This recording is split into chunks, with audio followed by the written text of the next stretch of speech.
the councils of government, we must guard against the acquisition of unwarranted influence, whether sought or unsought, by the military-industrial complex.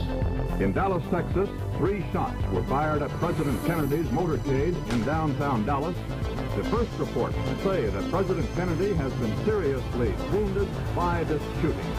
It is a big idea, a new world order. It was almost as if it were a planned implosion. It just pancaked. Either you were with us or you were with the terrorists.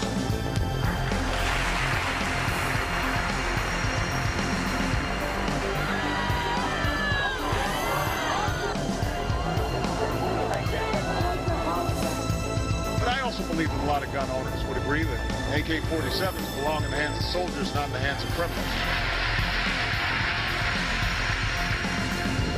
Guns will be taken, and no one will be able to be armed. We will take all guns. For many of the police and guard troops, it is an uncomfortable job to do this in an American city. Is global governance at last? Is it one world, the central bankers in charge?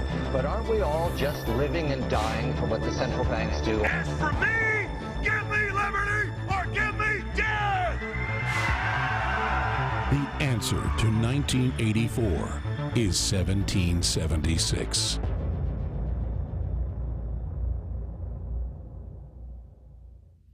Good evening. It's the Infowars Nightly News, and we are live. This is live coverage coming to you right now in the Central Texas Command Center. Today's date is June 7th, 2013. This is sort of the pre-show. We were running a little bit late on getting the regular show done, which we have a jam-packed show for you, including an exclusive interview from Peter Shinkota, the actor from Falling Skies. But in order for Marcos to get all those elements together and get it finished editing, I said, well, hey, let's go live. We can go over some other stories that we weren't able to cover before. The first one, if you're in England right now, in London especially, or in the Watford area, they have Bilderberg Fringe Fest, I guess what they're having. The Bilderberg Fringe Festival is going on. If you were there earlier today, and I think you can go on Ustream and find all the archive shows of this. I'm just going to go ahead and read off the program of events. I love the way they spell program, G-R-A-M-M-E. Grove Gates open at 8 a.m. through 8 p.m. on Friday, 8 a.m., and that's Friday and Saturday, 8 a.m. to 2 p.m. on Sunday. Here's the lineup for today, which has already happened, but you can still find it online, I'm sure. 2:30 p.m., Danny Shine, activist and spiritual entertainer, and he's also the MC. That's Danny Shine. 1 p.m., Hannah Borno. She's a journalist and activist. She will be talking about the experiences of Bilderberg. 1:30 p.m., Darren Diogi of the People's Public Trust. 2 p.m., Steve Jolly, anti-surveillance, no CCTV campaigner with no CCTV. 2:30 p.m., Belinda McKenzie, 9/11 and Holly Gregg campaigner. 3 p.m., Fergus Ferrier, Bitcoin for Beginners. This sounds pretty interesting, this festival. 3:30 p.m., Peter Paget, author, lecturer, and researcher behind the Bilderbergers. 4 p.m., Sierra Adamson, We Are Change activist confronting power. 4:30 p.m., Greg Sams, author, activist, creator of the Whole Earth Foods and the original Veggie Burger. Is the state out of date, is what he'll be asking. 5 p.m., Hando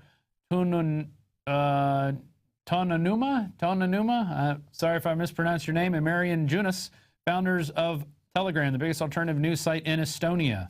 That's an ode to 1984. Alternative media and the awakening in Estonia. Unless that's the actual Estonia.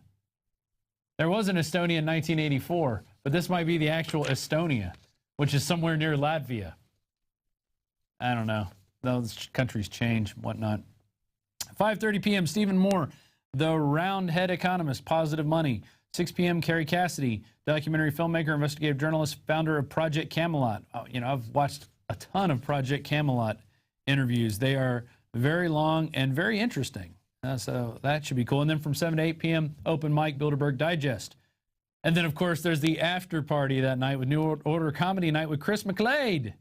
8 p.m. at Harry's Bar, a couple of doors down from the King's Lodge Hotel. 15-minute walk from the Grove, King's Lodge at 28 Bridge Road, Hunton Bridge, Watford. And then they put their zip code, WD4 8RQ. There it is. Wow, it sounds interesting. Let's go to their site real quick. I think we have that pulled up, and then I'll read off Saturday's lineup. I like the graphic they have there. You go to that now, the Bilderberg Fringe Festival, 7th through 9th, free entry. Bring a tent. That means camping. Oh, look, there they are. The globalists are ready to party. Even Lord Kissinger is ready to party. Where are the children? I want to see the children. That's in fact a headline when he came to Italy. It was Henry Kissinger's arriving. Lock up your children was the headline when he went to Italy. I think it was in the 80s or 90s. Moving on to the lineup of Saturday, June 8th, Bilderberg Fringe Summit. 12 p.m. Charlie Skelton, comedy writer, journalist, and the Guardian's builder blogger. 12:13, Clive Menenzes, representative of Occupy London's Economic Working Group. 1 p.m., Giorgio Bombassi, veteran Bilderberg historian, obviously from Italy. 1 p.m., Urian Masson, been a guest here on the Nightly News many times, and writer for Infowars.com, and his own site, I think it's called Explosive Reports. Bilderberg historian, investigator, writer of Explosive Reports. There it is, in the Netherlands. 2 p.m., Luke Rudowski, another guest on our show, We Are Change, New York. 2:30 p.m., Dan Dix, Press for Truth. You might remember him. He actually got us contact with the aunt of the bombers, the Boston bombers, where she was saying it looks like they've been set up, and other such nonsense going on with the FBI. 3 p.m., Martin Summers, Labor Party columnist, broadcaster, reinvestigate 9/11 representative. 3:30 p.m., our very own Paul Joseph Watson, author and editor of PrisonPlanet.com. 4 p.m., Tony Gosling, ex-BBC radio journalist turned Bilderberg researcher. And then at 5 p.m., and I think 6:30 is what Alex said he was going on, you're going to have David Icke at 5 p.m., and which the guy could talk for hours. I've been to one of his presentations. It was 9 hours long with 1 hour for lunch. Or maybe it was an hour and a half. But the man can talk. And then 6 p.m., Alex Jones, investigative journalist, documentary filmmaker, and international broadcaster, founder of Infowars, Infowars.com. Procession in Bilderberg, after party, 8 p.m. till late. Details to be announced. And you can find out the Sunday lineup, which is going on from 8 a.m. to 2 p.m. on the Bilderberg Fringe site. And you know what? All it took was a few people getting together and saying, hey, we got to have something for people to go to when they get here. There's the Bilderberg bingo. I guess you pick out your favorite globalists right there. You can print out your card and maybe get a bingo. Scroll down. Let's see who's going on Sunday. They have anything Sunday? Bilderberg Stalwart Sunday after party. It's a bit like The Office leaving. More psychopaths. They'll be bidding farewell to the psychopaths leaving the conference. And there's a great picture of them right there. With Rockefeller and his glasses. Very interesting. Should be a lot of fun. I wish I was there, but I'm here bringing you the news and other such madness that is going on at Bilderberg. We're finally getting the mainstream media to talk about it, even though they don't really want to talk about it. They want to dismiss it, but they can't anymore. In part 2 of the news edition tonight, we're going to go over the NSA PRISM system that they've developed, which is their data collection point, where they're working with 9 of the largest internet carriers in the U.S. to basically siphon off any and all information that comes through in order to keep you safe from terrorists. Don't forget that. So Kurt Nimmo writes today, senators dismiss treasonous NSA attack on the Fourth Amendment. And there's a video there from the senators talking. After The Guardian added the NSA's unprecedented Fourth Amendment violations, members of Congress took to the limelight to defend the government's tyrannical behavior. Dianne Feinstein slithered up to the mic and said, I read the intelligence carefully. I know that people, what they're trying to do to us, she said. During a press conference following a super secret intelligence committee meeting where they were saying, CYA people, CYA, or we're going to out you. This is why we have the TSA doing what it's doing. This is the reason why we have the FBI now has 10,000 people doing intelligence on counterterrorism. This is the reason for the National Terrorism Counterintelligence Center. It's been set up at a time we've been very active, and it's to ferret out this information before it happens. It's called Protecting America. Is that how she sounded? Let's go to the video. We can see how she actually sounded there. She is covering her ace. I'm here with our Vice Chairman, Senator Chambliss of Georgia, like that. And we have just had a very lengthy first inquiry. We had virtually all members of the committee there except for one. We saw a real-time film put together by NCTC of exactly what happened. We had the opportunity to question the DNI, the Acting Director of Intelligence, General Roberson from the Joint Chiefs, Pat Kennedy, the ambassador who heads the security aspects of the State Department. I'm not going to tell you what questions were asked or what answers were given. This is just the first step in the inquiry. Oh, okay. Yeah, the first step in the inquiry is not to tell you anything about the inquiry. They must all be in Fight Club. They're pretty good. You remember the first rule of Fight Club is don't talk about Fight Clubs. So the first rule is about the NSA PRISM data collection system is don't talk about the NSA PRISM data collection system. In short, nothing to see here, move along.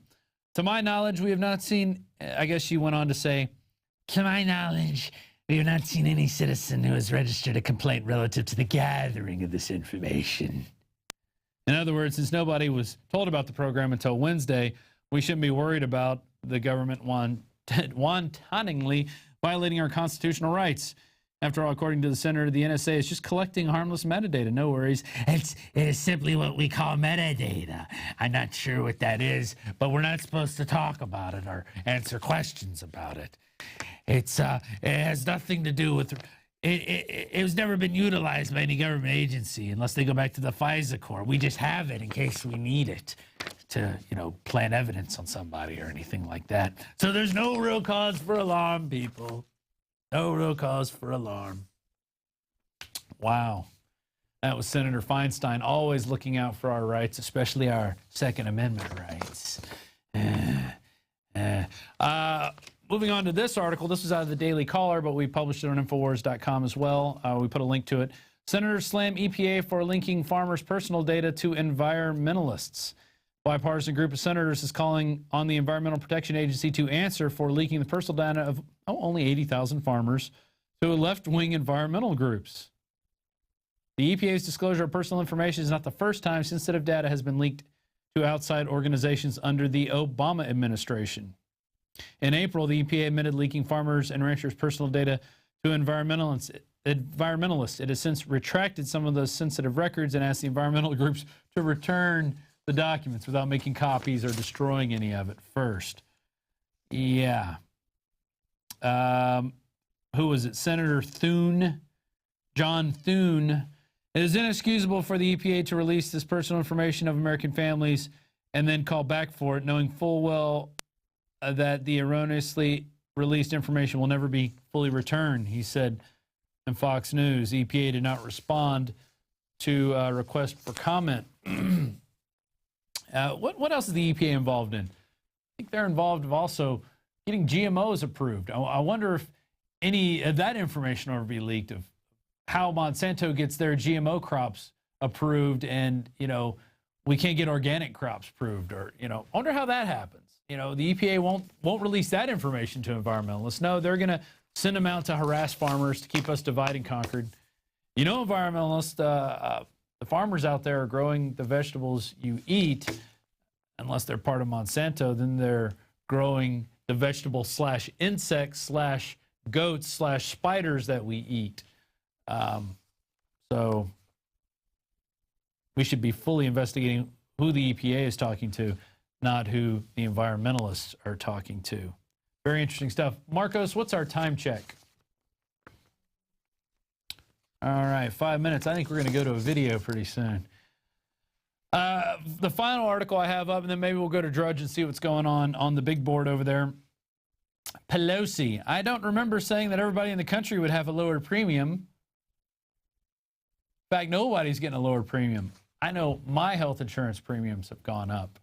I have to, we buy our own insurance here. We don't get it under a company plan because people have different things, what they want. So I've seen my insurance gone up every year since they started talking about this plan. It was stable for about 3 years. It was about, for my family, I'm paying an absurd sum, I think, of $300 a month for the privilege of then going to the doctor and then paying to see the doctor and then paying for the prescriptions as well. And I think it goes up to, it has some astronomical amount that you can never reach before then they start paying, I think, 80% of it. So it's a sham, it's a ripoff, but yet now we all have to have it. And since we all have to have it, what do the insurance companies do? They just jack up the rates. Mine have gone up, I think it was like 35% from last year to this year. And the coverage didn't get any better. Nothing changed except the premium. Anyway, Nancy Pelosi said, I don't remember saying that everybody in the country would have lower premiums. Just a few weeks ago, the Honorable Congresswoman from San Francisco, Nancy Pelosi, made a stunning claim that health insurance in America would be cheaper than ever before. And this is from Mark Slavo of the SHTF plan. And he quotes her, many of the initiatives that we have passed, which are not coming to bear now, including the Affordable Care Act, are bringing down the cost of health care in our country down to both public and private sector. Of course, days later, we found out the future of affordable health care and what lower costs actually meant when the IRS admitted that prices would top $20,000 per year for the average American family. Yeah. Now we know that government-mandated Obamacare will actually cost Americans on all income levels significantly more than was promised by the president and congressional Democrats. Big surprise there. Nancy Pelosi's backpedaling on her statements, claiming that she never said there'd be lower premiums. Well, some people don't have lower insurance. They'll certainly have their health insurance premiums go up, she laughs, because they didn't have any health insurance to begin with. So, of course, they're going to see a rise in premiums. But before that, there's the challenge. There are the subsidies and the exchanges. I don't remember, it goes on to say, I don't remember saying that everybody in the country will have lower premiums because everybody in the country doesn't have health insurance. So how could it be lower? Yeah. But the fact is that the value of what you get and the cost that you pay is going to go up. That is the bottom line. I think we have a video from her down there at the bottom. Only go to that. There it is on C-SPAN. There's Nancy Pelosi. California healthcare premiums earlier today. The bill was often advertised by proponents as something that would lower healthcare premiums for everyone. But what we've seen is that some people, 25-year-old or 27-year-old purchasing health insurance, typical person in that situation, would actually see their health premium up by a large amount in some cases. What would you say to those people who are going to see their premiums go up? Well, some people don't have health insurance, and they certainly will have their premiums go up because they don't have any health insurance now, so they don't have any premiums now. But for anyone that is a challenge, there are subsidies in the exchanges, and it's also about what you get for the money. In other words, people will be getting no lifetime or annual limits on their coverage, no discrimination because of a pre-existing medical condition. You know, it has a whole array of quality that is in the legislation. But if you don't have health insurance and you don't qualify for a subsidy and you're mandated to have health insurance, yes, you'll have an increase. We're very sensitive to what it means for young people, especially young singles, and there are policies that people can get. I don't remember saying that everybody in the country would have a lower premium because everybody in the country doesn't have health insurance. So how could it be lower? Well, let me go back and remind her real quick. In fact, she's quoted here in this article, the Affordable Health Care Act is bringing down the cost of health care in our country down in both public and private sector. And but, you know, if you didn't have insurance, it's going to cost more. And if you didn't want insurance, it's going to cost more. And actually, if you had insurance, it's going to cost more. I'm a testament to that. Very interesting, Nancy Pelosi, on the bill that they didn't even get to read. They just wanted to pass it first so they could read what's in the bill. Remember that? And remember all the people out there, all you Obamanites that said, oh, we're going to get free health care. We're going to get free health care. We're going to get free health care. You're not getting free health care. It doesn't exist. There is no such thing as free health care. Somebody has to pay for it. Somebody has to pay for the free health care. Don't forget that. And it's going to be you. It's going to be me. It's going to be them out there. It's going to be the people over there.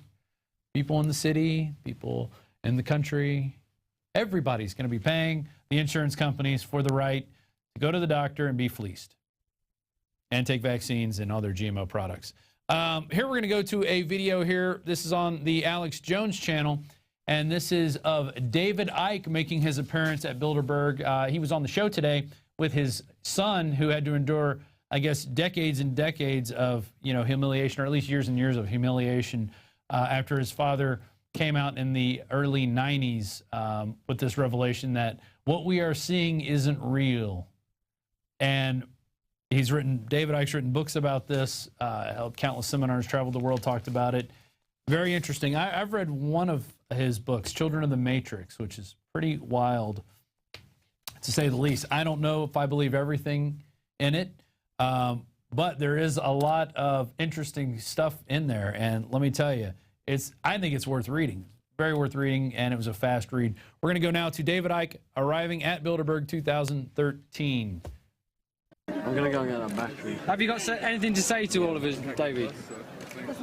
Well, the thing I've got to say more than anything else is, when I think back 20, 23, 4 years, and the amount of people that knew anything about this was so tiny, and yet now this is a really major moment. This, not just here, but in the way that the knowledge of this organization's got out, because they're coming out of the shadows, and this is such a wonderful symbolic part of the web, because it's a point that people can relate to. If you go deep in the rabbit hole, where they're you're talking about things that people are going, he said what? That's another thing. But this is a point that people can relate to, because what it is simply, what we've been saying all these years is, if you look at the corporations and the banks and the governments and the political parties, in the end, they're all controlled by the same people. They're different masks on the same face. And here we have the absolute living proof of that this weekend in that hotel, where, what's the point of having lobby laws when the buggers get on the same roof? But this is a wake-up call for a lot of people. I know it is from people that I've talked to this week. It's like, what do you mean they're meeting in secret? What are they doing? And this is why the genie will never go back in the bottle. A lot of people are going to start to open their minds to the world being very different to what they thought it was because of this thing this weekend. What are you going to speak about tomorrow night? Oh, I think I'm going to speak about loads of things. Whatever comes into my mind. But how are you going to keep it under 13 hours? Loads of things. Yeah, well, that's the point. I've had the crystal healing, and I've had the hands-on healing, but I can't shift this verbal diarrhea. That's the truth. I can't. No, it's not diarrhea, man. So yeah, I've got a lot of things I like to say, because you can put this into a much bigger context of what's happening today. Because this do I? But anyway, I don't know how to hold one of those. All right, okay. Alex is the expert on the megaphone. But I'm going to come here tomorrow. I'll be here most of the day tomorrow, so I'm going to talk at some length, if people want me to talk at some length, about this stuff and the context that this can be put into on a wider way. It's just a great moment. I just hope that loads and loads of people turn up here tomorrow and make a statement. We ain't having it anymore, because this is a really major opportunity we're looking at here. Well, it's already been a big defeat. There's probably 20 times the coverage has ever been. Yeah. They're having to admit it, and the mainstream media used to try to deny this even existed. So how big of a defeat is that for them? Well, I see this as a real turning point. The thing is, if it stopped now and we all went home, we've made massive strides in the last few days. Just in the the mainstream media acknowledgement of the fact that it exists. But if we can get a lot of people here tomorrow, we can make a massive statement. Well, we've got to work now on getting the police to not misdirect people. because they did that to us when we were on the other side of it. They kept saying, go on down the road a little more, and then down the road, and then I was like 3 miles away trying to walk back. That's what they're doing to everybody. Well, it's just like I said to the guy who was doing his kind of, thing with his stick and stuff when you come in, the old security. I said, what's happening here is the prisoners are policing the prison, but they can't see it. But that's a thing, an area we have to get to, and that is to get those in uniform and the dark suits that administer it and don't know that what they're doing, and the fact that their children and grandchildren are in the gun sight as well, to realize that they shouldn't be protecting them from us, they should be protecting us from them. That's what they should be doing. That's the dynamic, but they don't, and this is the way it works. And what we've got here is a real, a symbolism is very powerful, and what we've got here is a symbol of the world, because what they want to create is a Hunger Games type world in which you have a tiny few that are unbelievably mega rich. And you think you'd go from poor through what they call middle class to rich. If you look at the graphs now, it's going down there and then suddenly whoop with the 1%. And in some of the graphs, they are so rich that it actually goes off the page and they have to put the top of the graph next to it. And this is what they want. They want a society in which there is a mega rich and everyone else is mega poor. And in the middle of that are the dark suit administrators and the uniforms to administer the 1% agenda on the mega poor masses. So here we have a situation here where you've got 140 people meeting there. You've got a ring of steel around them, so they are cut off. You can see the rest of that at the Alex Jones channel. And also we have all the videos, anything Bilderberg related. You go to Infowars.com/B. Infowars.com/B. You pull that page up. You can see all the videos, all the links, articles. You can also spell out Bilderberg if you want, but we made it easier for you. /B, Infowars.com/B, where you can go and look at all that. Now, I want to do a plug. We're running a special till the 9th, which is the end of the Bilderberg conference, and it's with Pro One, our Pro One system. And you could find out more about that at InfoWarsStore.com. But we had these new filters that filter out the hydrofluorosilicic acid. We've had these out less than a year now, maybe about 5 or 6 months. I remember when they first came out, I got 6 of them, just because I wanted to have 4 of them to work in my system and a couple 2 extra in case those run out. I have a couple extra before I have to get more. But let me tell you, we got 15% off now on all the ProPure systems, a limited time offer. It's going until June 9th. So if you don't have one of these, you put Water15 promo code in there. I would encourage you to get a ProPure system, especially if you are drinking fluoridated tap water. We've done several specials on this. I've actually gone into the water treatment plant. I came out with some pretty damning footage showing the actual poison, the rooms that they store the poison in, how they administer it, how it's got toxic waste signs all over it.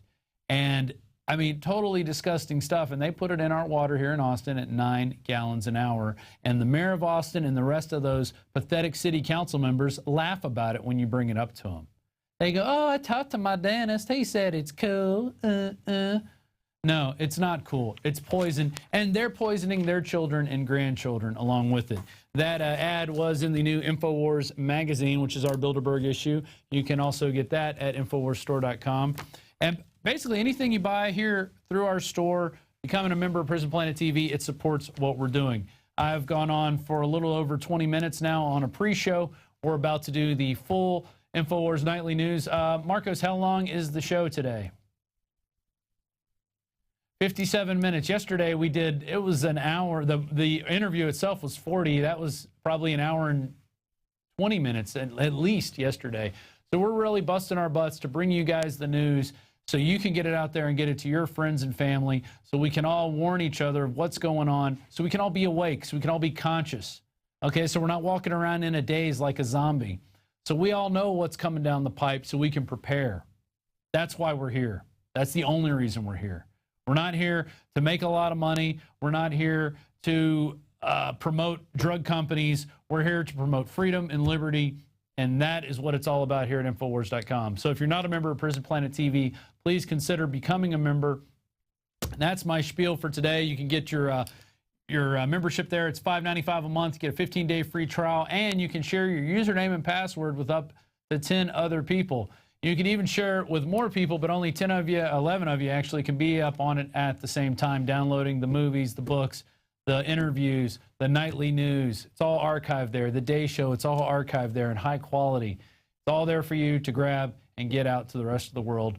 So we're not the only ones telling you what's going on. Everybody knows what's going on. And so next year's Bilderberg, there's 10 times as many people that are going to be there this year. And I encourage you, if you're in England, if you're in London, if you're in Watford, get out there tomorrow. Let's show the globalists that we can have a mass effect, that we can get up and stand up to them and shout them down. So when they're trying to have their meetings where they're not discussing anything, they won't be able to discuss anything because all they're going to hear is bullhorns from all sides. That's what we want. All right, and with that, that's our pre-show for tonight's Infowars Nightly News.